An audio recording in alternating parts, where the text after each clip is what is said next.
Il faut arrêter Paul Kagame et les juger comme Châtellor. Il faut arrêter Hippolyte Kanambe et le juger comme Châtellor. Il faut arrêter Mussolini Museveni. Boya Kotala, bienvenue sur Boya Kotala, chaîne Nabino YouTube. Vous continuez à s'abonner et belé la chaîne Nabino et surtout vous sanate na sujet Nabiso ya lelo après ba analyse Tokosala, votre que Nabiso ba commentaire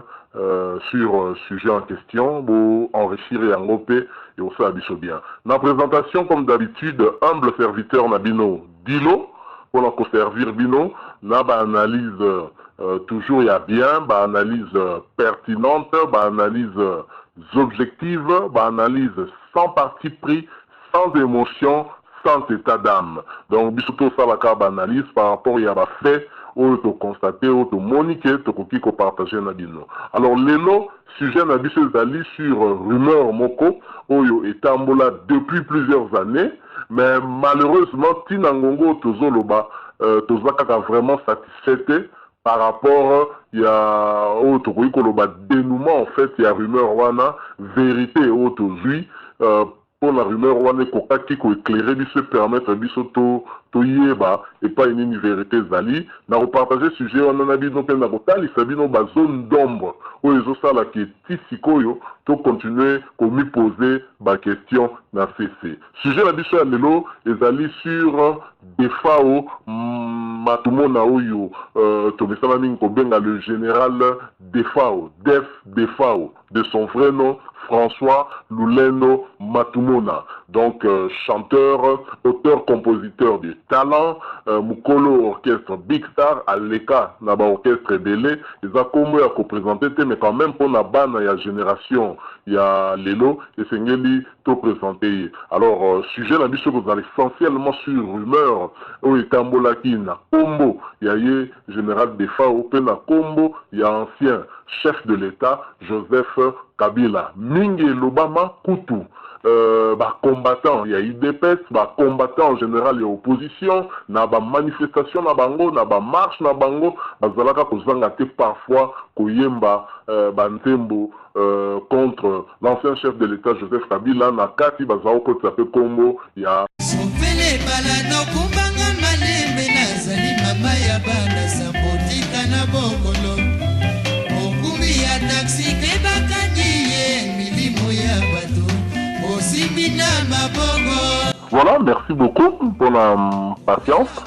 Alors, sujet à l'élo, Nengetolobaki, Tozolo de la retour, il y a général Defao, de son vrai nom, François Lulendo Matumona, où il y a un artiste musicien congolais, quinois, où il y a Tikaki, Mbokanaye, notamment en capitale, parce que c'est un quinois, depuis plus de 15 ans. Oyo Akendaki, alors, à Komaki, au vendre à niveau à Kenya, et à partir de Kenya, Salaki, en tout cas, déplacement belé, Salaki, Kobimabima, sauf Kozonga Nambokanaye. Alors, est-ce que Kotika Lawana, Salaki fait à dessin, to Salaki dû, effectivement, na problème Oyo, à Zouaki, na mokonzi ya mboka ya Momawana, tout cité Joseph Kabila Kabange, parce que rumeur etambolaki makasi oyo bato balobaki que Joseph Kabila na époque azalaki nanu kovanda na exil na Tanzanie, azalaki na parmi bacoup de nene azali kosala parce qu'il y a azali chauffeur moko kitoko akumbaka motuka bien, azalaki kokumba général Defao kuna la Tanzanie azalaki chauffeur na ye. Alors automatiquement quand Joseph Kabila est comme chef de l'État na 2001, et ça dit que général Defao a kokaki kozala lisusu à l'est na mboka oyo vu que Batoupe oyo baebaki secret wana bazalaki certainement peut-être que yé pe atambosaka on entourage na ye oyo ekomaki mpo na ye danger, d'autant que wana ekoma ye mokonzi ya mboka mpo na image ya mokonzi ya mboka ekozala malamu te mutu moko abima ke ye azalaka azalaki kokumbama par l'actuel chef de l'État. Même si pour n'en avoir problème, pour mutu nyonso azalaka na passé na ye kozala chauffeur ya mutu ezali dénigrante ezali eloko ya mokete sinon peut dire na ba chauffeur bakumba pe bakonzi na bango mais batanga ba classe na bango so opportunité monani mutu pe akoki ko quitter situation na yo aza nango wana po comme na situation mosusu ezali eloko moko ya impossibilité. Et voilà, rumeur etambolaki et donc na Kinshasa boyebi kaka ba rumeur vraiment ekomaka la vérité hein, surtout soki yo moko mutu sur qui ba rumeur ezotambola ozoko se défendre pe tozoloba rien en tout cas ezalaka vraiment matata. Donc voilà, Général Defao, depuis environ 2001, à Longwaki Namboka, on va dire, sali 18 ans, au Yakita Kinshasa, à Kenda, comment qu'on dans Nairobi, sans qu'il y a Kokakozonga ou à Kinshasa, nde écrit qui ba rumeur ou à surtout. Alors, Defao, sali 18 ans, sans qu'il y a à Kinshasa, 18 ans, ils allaient belé, bon, il dit que moi, il y a 2001, année où il y a 18 ans, donc ce que l'élection il faut ezala moi on est en 2001 à voter, donc des fois où atikaki peut-être moi on a embryon na kati ya libumu tant la zongi moi on a commune à 18 ans. Imaginez un peu, surtout sur les amants la moitié à développer à makati au kokuta pena moitié mobimba on a telemi liboso na yo. Donc 18 ans c'est beaucoup, 18 ans eza mukiete mais finalement général Defao aye kozonga na mboka na ye mais azongi na mboka yango pe sous l'air fati ce qui alimente du chouchou polémique wala makasi pour la batu balobi voilà eza ko confirmer oyo tozalaki toujours kokanisa kazaki na problème na le Raïs, en tout cas l'ex-Raïs, l'homme de Kingakati, Joseph Kabila Kabange. Alors, pour la coïdée, bana oyo yalelo, génération Robinho Mundibu, génération Maestro Fabregas, génération Innocent Balume, génération Dadju, donc pour la coïdée, bana yalelo, kouyeba, nane sali de Fao, donc meka un peu, parler de ye, moi, biographie mouké na ye, pour la permettre na bana lelo bakoka koyeba. Alors des fois wazali artiste musicien congolais originaire ya province ya Congo central ndenge vrai combo na eza koloba François Lulendo Matumona, et donc des fois wabandi carrière na ye musicale vers les années 70 et ça qui plus précisément vers 1976, et donc wana palaki ko beta nanu na groupe ya mike ya quartier na Kinshasa wa mais à l'époque wana général Defao déjà azalaki kolula Zaiko ezalaki composé na batu lokola ba Papa Wemba, ba Nyoka Longo, ba Gina Efonge na ba Evoloko Joker. Donc Zaiko à l'époque ezalaki ko cartonné vraiment makasi, et donc Defao yé abandi mon carrière na ye bandeli wana ba modèle na ye ezalaki vraiment ba chanteur wana ya makasi ya Zaiko, mais yé Defao yé modèle na ye comme tel na ndenge ya chant na ndenge même ya ba composition ezalaki plus Tabouley. Donc Tabouley surtout le bit Tabouley peut-être bana lelo ba oyeba te, mais Tabouley papa na Youssoufa. Monique Youssoufa, Bananelo va se retrouver. Donc, Tabouley, grand prêtre, donc grand chanteur, un auteur-compositeur, Naïmoutou a Kokiko battre record, na composition à chant, Naïbite Sora Sabotami déjà. Donc voilà, modèle Naïe, et Zalaki, en fait, Tabouley. Alors, des fois, autant à se continuer carrière Naïe, na orchestre amical, et puis, na début 80, aïe, qu'on a intégré groupe Grand Zaïko Wawa. Grand Zaïko Wawa, ba musicien o ba utaki na kati ya Zaiko langa babimi bakei basali groupe na bango babengi yango na kombo ya Grand Zaiko Wawa, ezalaki notamment na guitariste très connu à l'époque, Pepe Feli Manouakou, donc au balai Benga Manouakou Wakou, donc un très grand guitariste, et donc Defao a joué chance ya Kokota Nakati Kuna avec ba talent naïe. Il y a bon chanteur, na très bon danseur. Il faut préciser que des fois on a danse à ça peut vraiment na égalité. A yebi na koyemba, na kobina et à composer à peu bantembo. Oui bah dans le bazar pratiquement artiste complet. Donc parce que artiste complet bah la ramingité. Artiste monsieur rejoyé à un bon compositeur mais mungongo ndimwaka a edo yembate. Moussoussou, Ouzouaye, Aza, bon compositeur, mais très bon chanteur, mais Abina Rapena danger, Moussoussou Ouzouaye, Azali, bon danseur, mais côté Mungongo, Rokababenye Tamsou pour des fleurs, pour Yé, Awana pour embellir podium, tout Yoka Yango déjà héritier, à l'Obenaka, collègue Naïl Les Bogar, Abina Raibon Tanga le roi maison mère. Donc voilà, mais qu'on soit un artiste Oyo, le rôle là-bas, Fali Poupa, le rôle là-bas Ferré, en même temps très bon chanteur, en même temps bon danseur, bon, on a aucun des côtés composition, pour le bien dit ce que Bango va composer à Pendate, va recourir à parler, même si bandimara yango te. Donc voilà, des fois on continue à quatre ya grand zaïko et na grand zaïko wana après na qui peut belé et puis avec olongwa et loko siko yé tena ko sala des fois makasi et zali tango e kokota na kati ya Shockstar donc na grand zaïko wana umela kité avec kokota na Shockstar Wumelaki wana salaki 8 ans avant wana de 83 à 91 et salaki orchestre ya Ben Yamabo spécialité na salaki a benda ba grand chanteur ba grand musicien na ba orchestre X4 à la Shockstar et Shockstar zaki penda le rôle vraiment équipe nationale à l'époque il y a ba grand chanteur tout ça na ba chanteur lokola Boziana tout ça na ba chanteur lokola Janana asa papa ya Dadju Azali, papa ya Maître Gims, donc Juna Janana, un très bon chanteur, Azali na kata Shockstar, et toujours Lassa Carlito,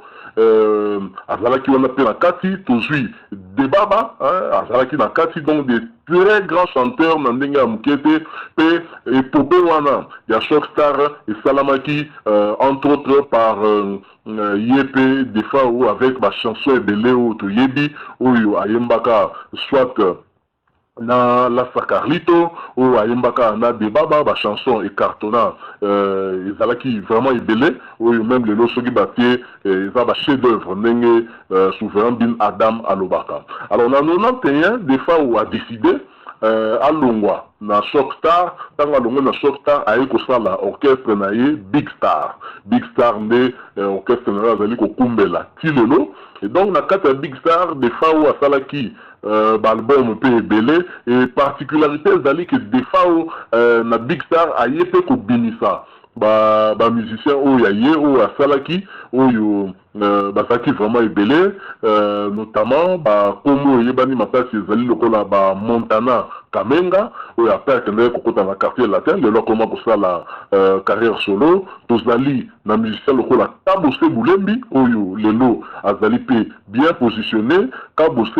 azalaki azo travailler peu bien il pas zalaki na kati ya Big Star orchestre ya des fois tozali pe na mutulo la compom yake oyo ale kape wana na Big Star de 93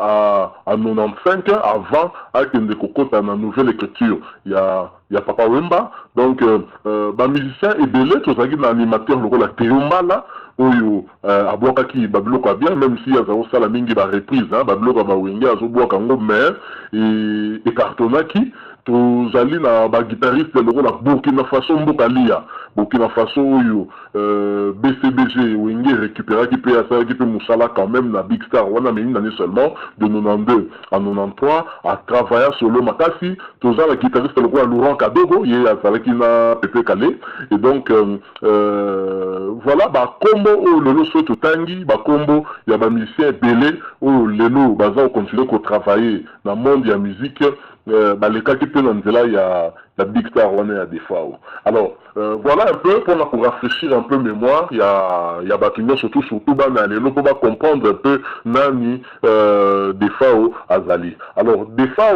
rumeur et bimi makasi à partir de 2001 tant Joseph Kabila Azali. Alors, rumeur est bandit en 2001, mais pourquoi rumeur en 2001? Alors, analyse na biso et Saboy. Biso te moni que rumeur wana au vu du fait que Joseph Kabila avant 2001 azalaki déjà autorité munene notamment na kati ya armée donc soki likambo bongo ezalaki des fois nga azala mal à l'aise or de 97 à 2001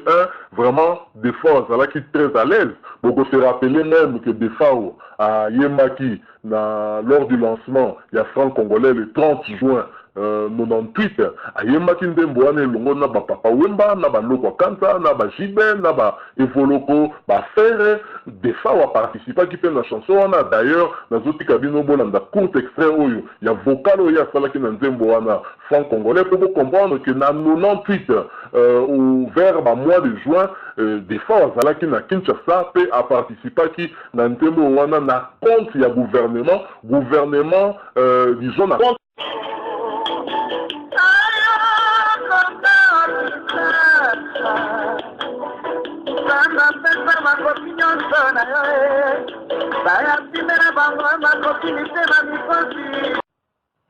voilà, Mungongo Boyoki wana ezali bien général Defao Oyo apalolaki na nzembo wana ya franc congolais et donc wana toza na 98 balansaki franc congolais et donc musicien basalelaki yango nzembo et soki kaka wana te tant tokomi na le 2 août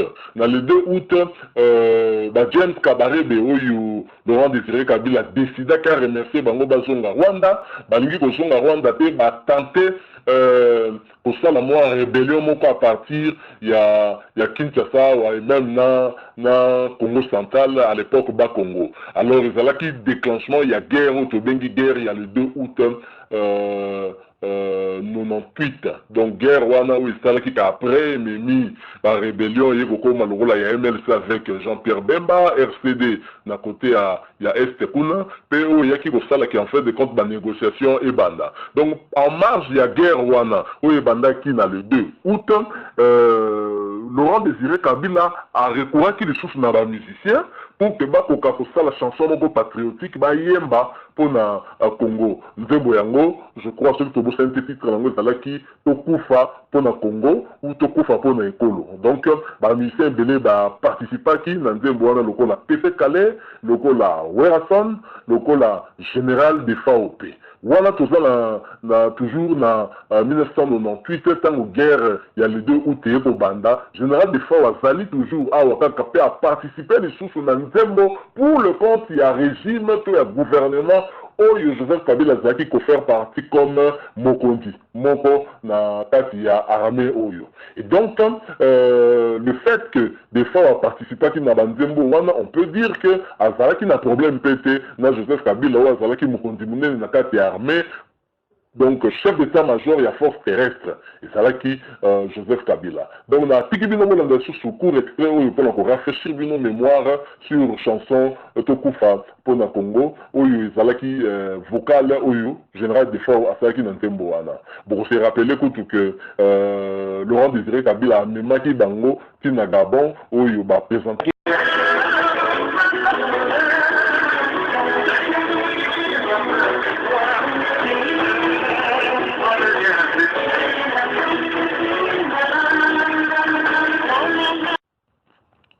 voilà, donc je crois que Bolandi, extrait wana le chouchou, où le général de FAO a Yembaki, dans le cadre de la chanson Tokufa pour le Congo. Donc, élément, on a surtout que tout kanisa que les Cambo, Joseph Kabila qui chauffeur naïe, ils allaient simplement qu'à rumeur et que ils allaient vérité. Et d'ailleurs, Yemoko, général de FAO, a quitté le sous pour préciser que ce qui a zalaki koyawate et zalaki parce que agenda na zalaki trop chargé des zalaki ko permettre ya zonga côté côté d'ailleurs à l'obaki ce qui botali même na passeport nanga bon mona que na tambola ki ebele hein, donc na bimaki vraiment ebele et donc nazaki trop en mouvement yango moni nazaki vraiment tenté ya koya kotoyo donc voilà oyo des fois alobaki tango akomi awa pour justifier 18 ans wana d'absence awa na République démocratique du Congo. Alors soki tolandi pe élément mosusu un autre fait oyo ekoki kotinda na biso tokanisa ke rumeur wana ezalaki fondé te ezali que des fois walongwa awa depuis 2001 donc ça fait 18 ans depuis Akita Kinshasa mais ça ne fait pas 18 ans depuis Akita RDC parce que pour certains vont se rappeler que Zalaki je crois autour de 2007 sur invitation il y a l'un des mécène oyo bango babwakaka mpe kaka bango bamisien Jojo Mandiki Mapata. Donc des fois akendaki na Lubumbashi mpe après ça qui je crois na Lubumbashi, bon du moins en tout cas azalaki na Lubumbashi. Lubumbashi ezali toujours République démocratique du Congo sous l'influence de Joseph Kabila, chef de l'État à cette époque-là. Et donc, Bissomoro Tomonaki d'ailleurs, comment est-ce que Moïse Katumbi, Malmenaki a réussi à faire simplement parce que Joseph Kabila, Boyaki Akota, Moïse Katumbi a Soukaki na Kashumbale, ça a tiré Kokotate pour faire sa candidature dans une élection présidentielle. Donc, on se rappelait que la difficulté où Martin Fayoulou a joué qui toujours au niveau de Katanga Kuna. Et donc, nous voyons mal que Joseph Kabila, oyo asalaki ke des fois au akende pratiquement na exil, Joseph Kabila wana aboya kaka ya na Kinshasa na sika ya kota Lubumbashi. Donc à partir de là, eza fait moko oyo eza ko tendre tokanisa que rumeur wana ezalaki vraiment fondée et qu'effectivement ezalaki pour d'autres raisons yango esalaki que des fois akokakoya na Kinshasa te. Alors d'autres raisons, on a raison nini tokoki ko trouver parce que ezalaki pe la mort rumeur monsieur ezalaki na fait oyo ezalaki kolobama ke des fois akimaki nde batu ya bangulu oyebi bamisien na biso depuis un certain temps avant mundele aya kotimbela makambo bangulu ndenge ezalaka boyebi ke même papa wemba bakangaka ye. On a toujours Makambo Bangulu, il n'était pas le seul mission Bakangadi, Bakangadi pour la mission Misusu, par rapport à Makambo Yabangulu, alors, aux gens qui Bambongo Yabana Batebele, on a Kinshasa avec promesse qu'on remet Mabango, Cop et Baby, moi, on Sambongo Zate, Batouana Baza et Belé, donc Talika Abou, il y a moyen à résister Zate, et le repère au Tékalanzo Sambongo Zate, tout la mission Zaza. Tout la mission Zaza, le Tiki dans le maire, Mogo Tambo, la voie salir dans Joseph Kabila, yo, nous avons une vérité qui a dans le Kambabangul. Donc, possibilité, on a fait pour qui cause la question, soit qui m'a guidé, Batobanyongo. Banyongo, dû essentiellement à Bangulu, Moutazolu Kavoyage, Webiga, Anakin, dans la République démocratique du Congo en général, Nengenimi, Batubaluka, Kobimamboka, pour Bakende ailleurs. Donc, fait, Oyo Sali, que des fois, Keïn à Lubumbashi, en 2007, Nakin, Astrali Koyate, Tokoki, Kopé sa raison, la deuxième rumeur, Zali Kakimi Batobanyongo, Akimi Batobangulu, Oyo Bazae Bela, Jogi Bambonga, Nyagiliaki, Ne Sali Kemoazon, Gezate, Akimi Naye, Abangi, Barofundaye, Batangaye, Namune Nepende, Akomaki, Okokapé, la prison, Tétanger, au Salaye, Aoya, Okufara, alors que nous avons besoin, à faire la vie sous Bantembo Sika, pour tout ce que la Ranaïming. Donc voilà un peu. Mais, quelque part, il y a un moment de sous des FAO, na retour na ekaka, aye les sous ko tia confusion les sous na kati, pe aye ko renforcer les sous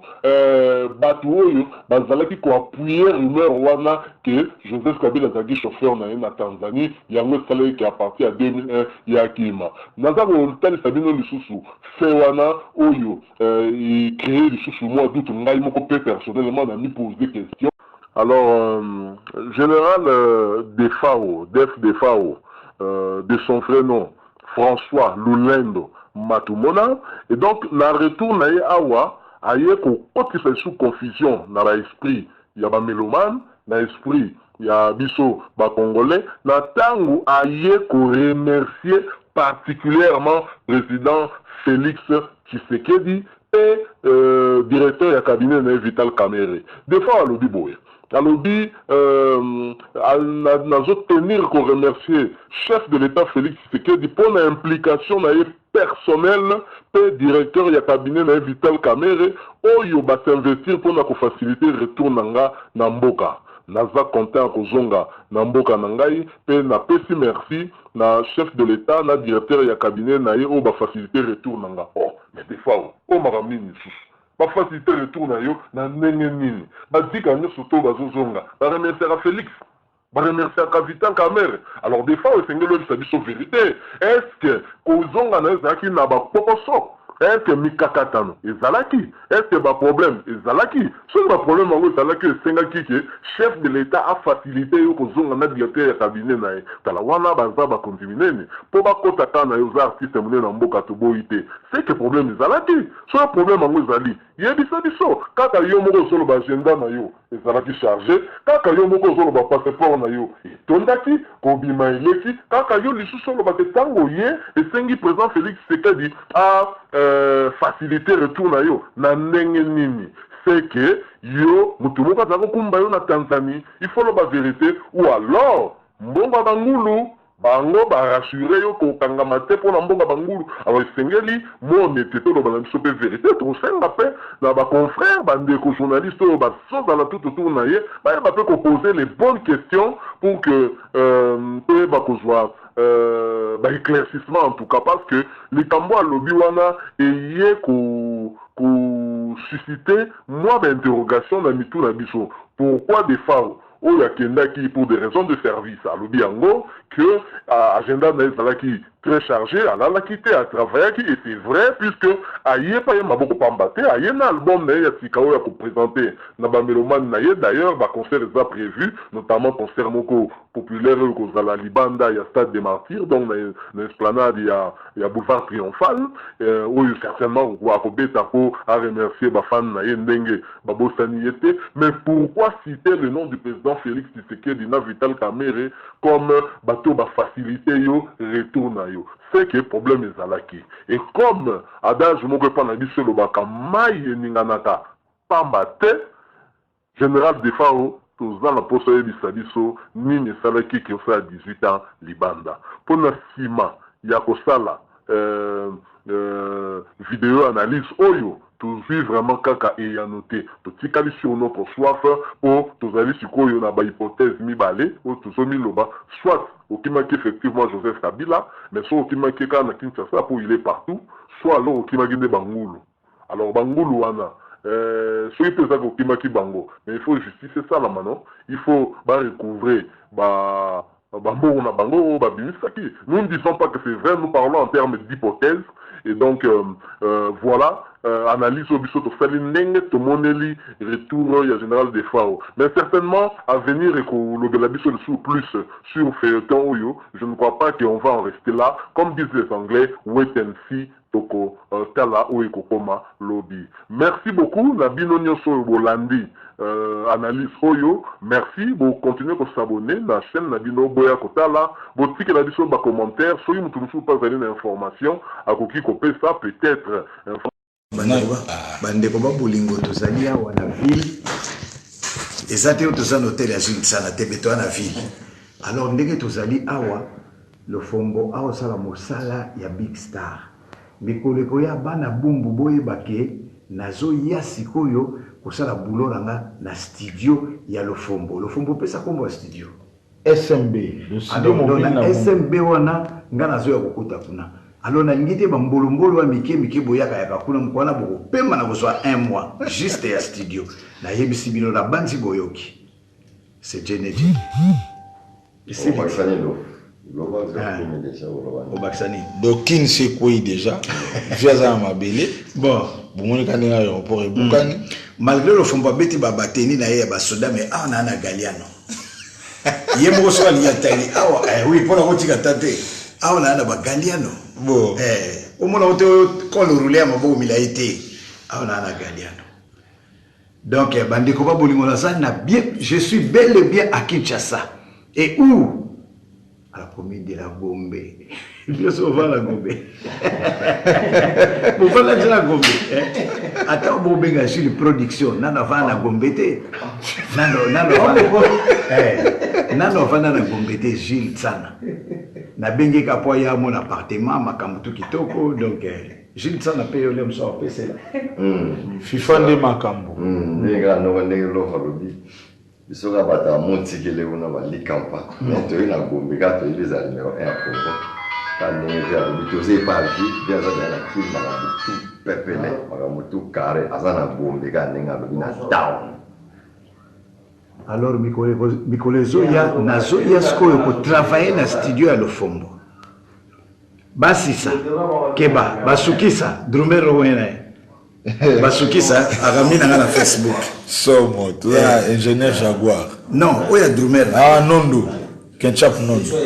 Kombo ne ambo. Ah Abi Tempo. Abi yo so ça ba boulot no sala ka libérer pour nga so nga un mois ya studio no sala kaka ba boulot donc abisilisa sisa abiba basukisa akomone ngora abiba sukisa silisa ba studio no pour nga na zo ko sande musala na kati ya masengi secteur na ngai na masengi na zoya bakalate. Merci beaucoup. Bon, binomo bo vivre ngo de vieux pena dans ma belle jene ya ngomoni nga na betika bateni wana yepa général fona za na teni pour na respect ya arme ayela bateni na yeme akasi na betika Galiano triko eza Galiano ko faut pesa la no love eza ni messé faut pesa ni kuini ko ba tano via yele lo ba Japon bon ba yebi na ma FIFA comme dans Japon voilà non lo vozolo ba de lukuku ba geto beti via mon vie non lo ven o normal de gaga ni kona gato moi ko itala lo faye bon bassiste numéro 1 du Congo hier tozane ao na kati ya Kinshasa il s'appelle Lofombo Godé Mbemba ye kaka ye mais grand frère là les qui avait grand frère n'est chaud wana vim da sala alikika na âge na âge ndebe sikoyo Lofombo ndem ta obeta basse Shora Mbemba yo les choses même la base Lofombo c'est FIFA on a respect grand frère là oh FIFA donc en tout cas ils sont trop comme on a un grand frère ou un grand frère après 21 ans c'est qu'on a ça na kati ya kin donc un grand frère il a parlé voilà il y a moni penade na zokola ba deuxième primaire vers de tikanga na ba chiki donc vieux pena voilà malgré qu'il bassiste mais oh ya et puis star ya dans un grand chanteur Ola Takutu Tito da ma propre bonakini pour via loba voilà et puis na yesi koyo bon le fombo pe ya ye donc faut bonga ma pena pour mikolo tereza obeba mabe OK en tout cas c'est moi trop bamboto na bino tout via ça déjà na terrain Dieu soit loué pour vous ya to nga tout ça la na pesi monena motema na nga Blanche Longomba na pesi bamboto monena motema monena motema ya Longomba bon bana nyoso gal ya bino yangoyo erogal pe ya bino yangoyo tout ça bon on a Lofombo le grand bassiste number 1 in Kinshasa in Africa erogal babi bazana réunion mo makasi mikolo na Paris ba osangana bango oui erogal réunion ça na Paris Papi Biba na ebide sozo mona biso bosa la réunion na kitoko ngala zo ya septembre na zawana donc novembre fona betana erogal live pena na kati ya Paris bakalate ciao totiki bino Frank Akil Frank Akil wapi Frank Akil azolanda Frank Akil oza wapi Jipenzola Jipenzola za vie Jipe ayaki alobi ndenge za ba noir na bongo na noir tembe ba Galiano na kamwenga bi vie Jipe na yo lisusu na yo vie na biso vie Jipe zo beta so ba Galiano na kamwe Serge Kisungu Bila Serge yawe yango kitoko makasi Josam Maele elengi bon totiki bino ngala za pa VDF ya transport akende azolela kitoko ciao toke